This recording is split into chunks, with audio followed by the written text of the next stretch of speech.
Sejarah ini dimulai pada Februari 1945. Rakyat Indonesia mulai menagih janji pada Jepang. Tetapi Jepang selalu menunda janji kemerdekaan itu untuk Indonesia. Dengan sikap Jepang yang semena-mena membuat rakyat Indonesia geram. Akhirnya rakyat Indonesia memberanikan diri menghampiri petinggi Jepang untuk menagih janji itu.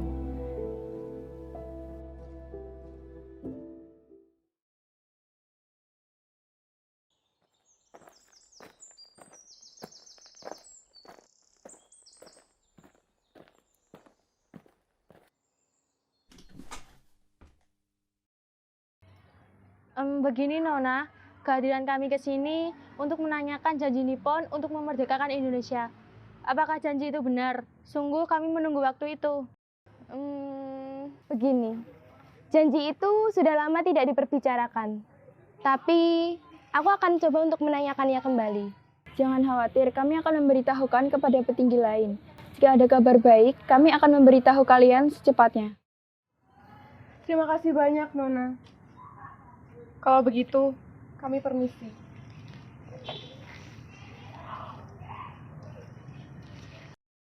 Bagaimana menurutmu? Akankah para petinggi menerima permintaan ini? Janji itu masih suram. Aku akan merencanakan pertemuan kita dengan petinggi lain, dan kita akan segera mengetahui hasilnya. Ya, watashi tachi wa kore ni tsuite takeru take ya bukan sine karibana nemasen. Ya, tidak seharusnya mereka menderita terlalu lama. Petinggi Nippon menyelenggarakan sebuah pertemuan yang membahas tentang kebijakan-kebijakan yang hendak ditanamkan di Indonesia. Namun, suasana berubah ketika Akio Nakamoto mengubah pembicaraan mengenai janji Nippon yang ingin memerdekakan Indonesia.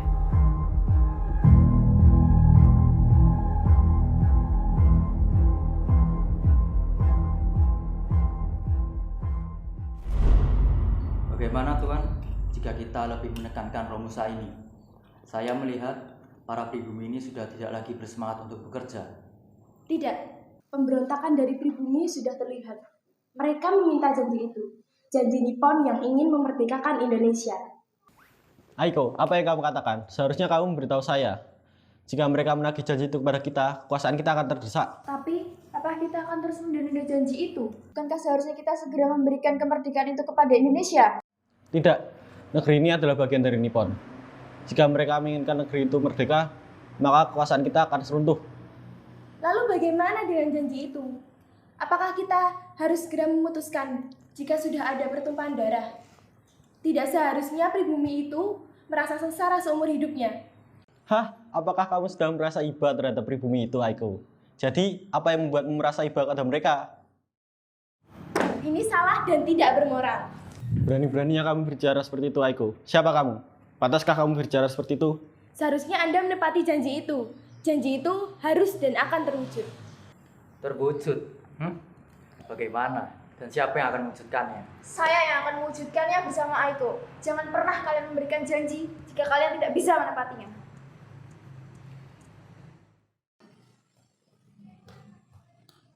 Apa yang harus kita lakukan, Tuan? Biarkan saja mereka pergi. Kita lihat apa saja yang dapat mereka lakukan.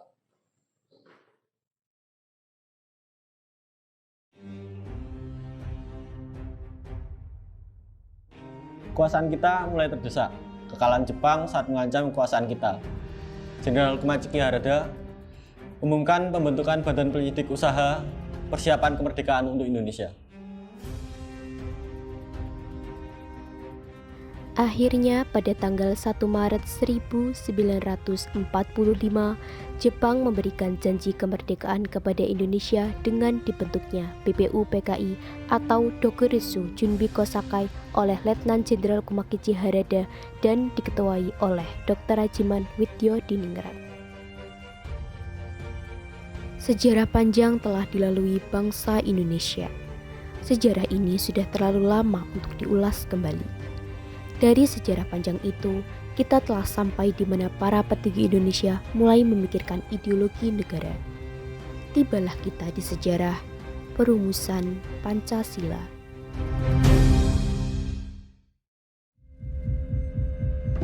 BPU PKI menggelar sidang dari tanggal 29 Mei sampai dengan 1 Juni 1945. Sidang pertama bertempat di Gedung Juwo Sangiin atau Gedung Pancasila yang dihadiri oleh ketua, wakil, serta anggota BPU PKI. Assalamualaikum warahmatullahi wabarakatuh.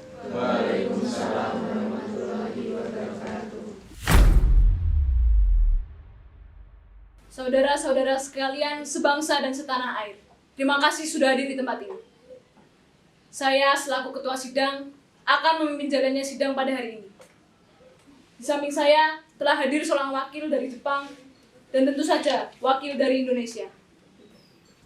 Saudara-saudara sekalian, kita berkumpul di tempat ini dalam rangka merumuskan sebuah landasan untuk memperkokoh negara yang akan kita bangun bersama. Maka dari itu, mari kita buka sidang pertama ini dengan membahas rumusan dasar negara.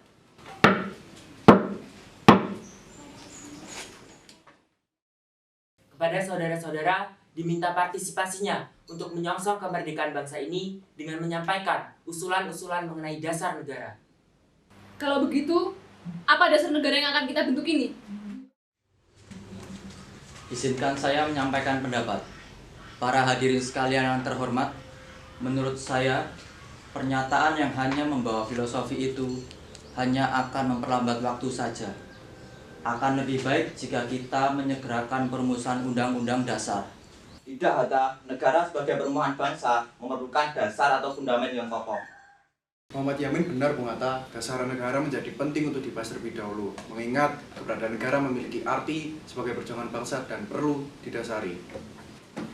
Paduka Ketua yang terhormat, izinkan saya menyampaikan pidato mengenai dasar negara yang akan dibentuk untuk bangsa ini.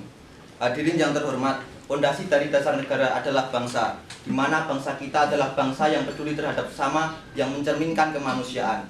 Sikap bangsa kita pula yang memegang teguh toleransi, mencerminkan peri ketuhanan. Dan rakyat kita yang menyukai kebersamaan, hal ini dapat mewujudkan kesejahteraan rakyat. Dengan itu, saya ingin menyampaikan konsep dasar negara merdeka adalah peri kebangsaan, peri kemanusiaan, peri ketuhanan, peri kerakyatan, dan kesejahteraan rakyat. Demikian pidato yang saya sampaikan. Terima kasih. Bung Yamin, saya akui, saya hargai ide Anda yang sangat luar biasa. Perlu diingat, bangsa Indonesia adalah bangsa yang mayoritas bersyariat Islam. Maka dari itu, bangsa Indonesia harus bersyariat Islam. Apakah saudara tadi tak mendengar perkataan Paduka Ketua? Rapat ini menentukan dasar negara, bukan hanya saudara saja yang menentukannya. Saya sepakat dengan usulan Muhammad Yamin. Bukankah saudara tahu, bangsa ini adalah bangsa yang beragam. Tidak seharusnya saudara berbicara seperti demikian. Bukankah Muhammad Yamin sudah mengatakan, bangsa kita memegang teguh toleransi dalam beragama, yaitu adalah pencerminan dari peri ketuhanan.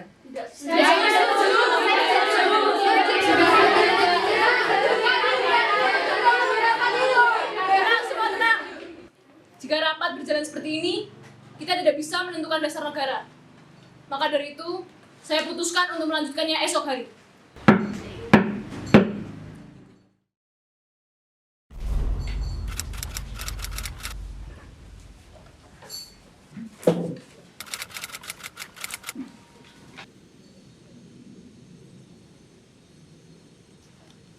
Assalamualaikum warahmatullahi wabarakatuh. Waalaikumsalam warahmatullahi wabarakatuh. Terima kasih sudah hadir kembali di tempat ini. Menindaklanjuti usulan dari saudara-saudara sekalian, rapat kedua pada hari ini akan saya buka.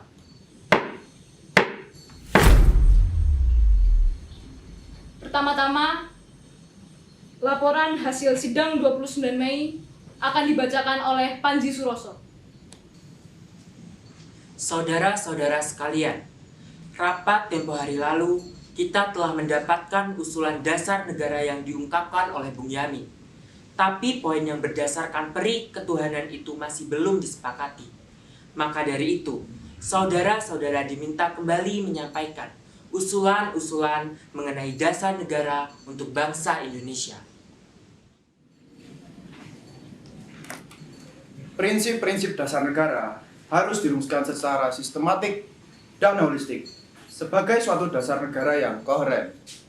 Prinsip-prinsip tersebut harus masuk dalam kriteria dasar negara yang sesuai dengan bangsa ini. Oleh karena itu, 5 asas yang saya sampaikan selaras dengan kondisi bangsa Indonesia, bangsa yang majemuk.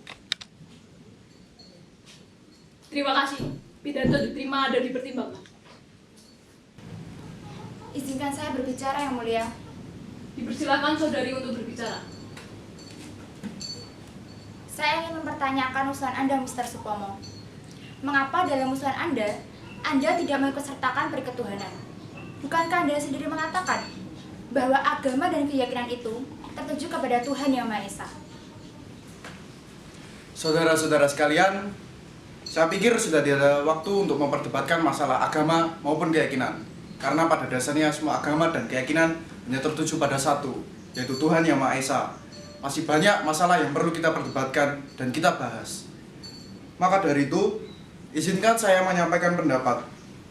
Saudara-saudara sekalian sebangsa setanah air, negara Indonesia merdeka adalah negara dengan mengatasi segala golongan dan pemahaman untuk mempersatukan lapisan masyarakat Indonesia.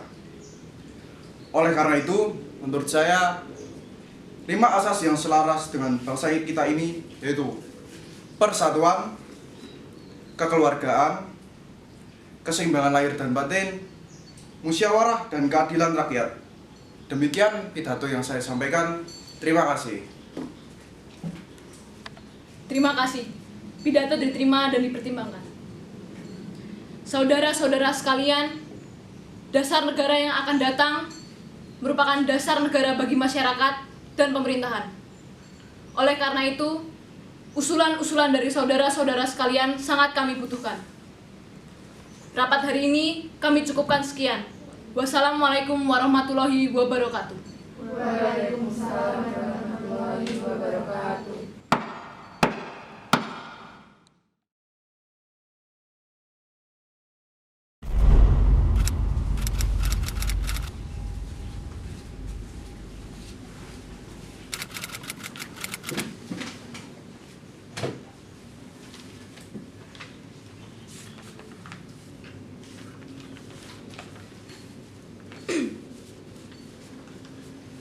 Assalamualaikum warahmatullahi wabarakatuh.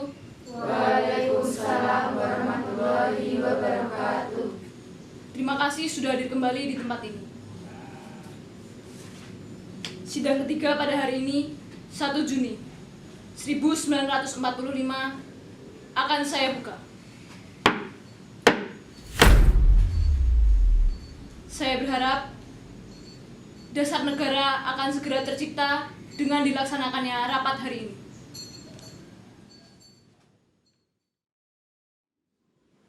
Izinkan saya menyampaikan pidato. Banyak anggota yang telah berpidato, dan dalam pidato mereka itu diutarakan hal-hal yang sebenarnya, bukan permintaan Paduka Tuan Ketua, yaitu bukan dasarnya Indonesia merdeka. Menurut anggapan saya yang diminta oleh Paduka Tuan Ketua, ialah dalam bahasa Belanda, filosofi Grondslag daripada Indonesia merdeka. Filosofi Grondslag itulah fundament filsafat. Dalamnya untuk di atasnya didirikan gedung Indonesia merdeka yang kekal dan abadi. Saya mengerti apakah yang Paduka Tuan Ketua yang mulia kehendaki. Paduka Tuan Ketua minta dasar, minta filosofi Grondslag, atau jikalau kita boleh memakai perkataan yang muluk-muluk, Paduka Tuan Ketua yang mulai sesuatu Waltan Song di atas di mana kita mendirikan negara Indonesia itu. Saudara-saudara sekalian, kita telah bersidang 3 hari lamanya. Banyak pikiran yang telah dikemukakan, macam-macam, tetapi alangkah benarnya perkataan dari Sukiman, perkataan Ki Bagus Hadi Kusumo, bahwa kita harus mencari persetujuan paham. Kita bersama-sama mencari persatuan filosofi Grondslag, mencari suatu Waltan Song yang kita semua setuju. Saya katakan lagi, setuju? Setuju. Yang saudara sekalian setujui, pendeknya kita semua mencari satu modus. Baik saudara-saudara yang bernama kaum kebangsaan yang ada di sini, maupun saudara-saudara yang dinamakan kaum Islam. Semuanya telah mufakat.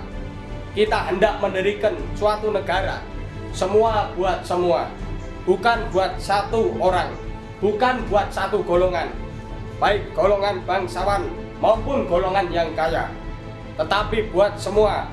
Dasar pertama yang baik dijadikan dasar buat negara Indonesia ialah dasar kebangsaan.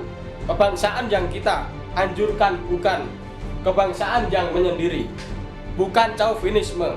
Kita harus menuju persatuan dunia, persaudaraan dunia. Kita bukan hanya mendirikan negara Indonesia merdeka, tetapi kita juga harus menuju pula kepada kekeluargaan bangsa-bangsa. Dasar itu ialah dasar mufakat, dasar perwakilan, dasar permusyawaratan. Kita mendirikan negara, semua buat semua, satu semua buat. Saya yakin bahwa syarat yang mutlak untuk kuatnya negara Indonesia ialah permusyawaratan, perwakilan. Apa-apa yang belum memuaskan kita bicarakan di dalam permusyawaratan. Kalau kita cari demokrasi, hendaknya bukan demokrasi barat, tetapi permusyawaratan yang memberi hidup politik ekonomis demokratis yang mampu mendatangkan kesejahteraan sosial. Maka oleh karena itu, jikalau kita memang betul-betul mengerti, mengingat, mencintai rakyat Indonesia, marilah kita terima prinsip hal sosial Reharvalidheid ini, yaitu bukan saja persamaan politik saudara-saudara, tetapi pun di atas lapangan ekonomi kita harus mengadakan persamaan, artinya kesejahteraan bersama yang baik-baiknya. Prinsip Indonesia merdeka yang bertakwa kepada Tuhan Yang Maha Esa, bahwa prinsip kelima daripada kita ialah ketuhanan yang berkebudayaan, ketuhanan yang berbudi pekerti luhur, ketuhanan yang menghormati satu sama lain. Demikian pidato yang saya sampaikan, semoga dapat diterima. Terima kasih.